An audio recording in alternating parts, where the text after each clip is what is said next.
Okay, another message.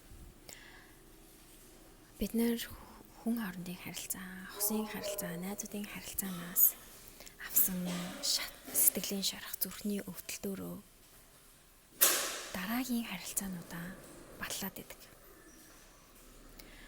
Өмнө чи харилцаатай байсан хүнээсээ ямар ч мэдрэмж авсан байж болно. Тэр хүн чамайг гомдоосон, хуурсан, доромжилсан, хайсан.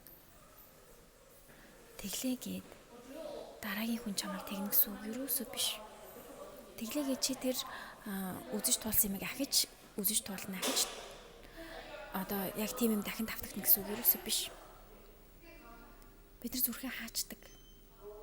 Айгүй бол тэгнэ, айгүй бол ингэнэ. Би тэхээс айж ийн. Ахиж өвдөхөөс, ахиж шаналхаас, ахиж хаягдахаас, ахиж доромжлуулахаас айгаад дараагийн хүнд чамайг хайрлах тэр боломжийг нөгөлгүй зүрхээ хаагаад бүрэн дүрэн итгэлгүйгээр харилцаанд орж эхэлдэг. No. Чиний зүрх зөвхөн хайр, баяр баясгал, аз жаргал мэдрэх гэж энд байгаа юм биш. Чиний зүрх зовлон, шаналл, хаягдалт, хууралт, гомдол, цөхрөл, баяр баясгал, аз жаргал бүгдийг мэдрэх гэж, бүх мэдрэмжийг мэдрэх гэж энд байгаа. Тэгжиж чи амьдрсан шиг амьдрал чи өөрөө тийм байн аз жаргалтай байдаггүй шиг мэдрэмжүүд ч гэсэн энэ зүрхний өвдөл сэтгэлийн шаналл ч гэсэн чамд үргэлж тохиолдно. Зүрхэнээ итэг тэр олон мэдрэмжүүдийг мэдэрч байгаа чи амьд байгаа гэсэн үг.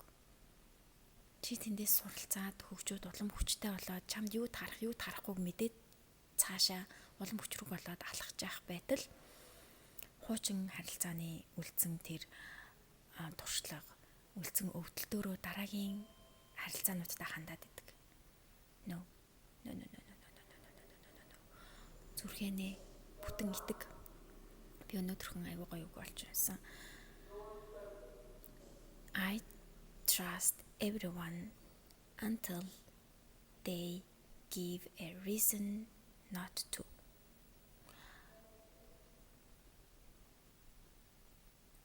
Би хүн болгонд итгэдэг. Тэд нэр надад итгэхгүй шалтгаан өгөх хүртэл гэх юм. Итэг. Хүн болгонд 100% итэг.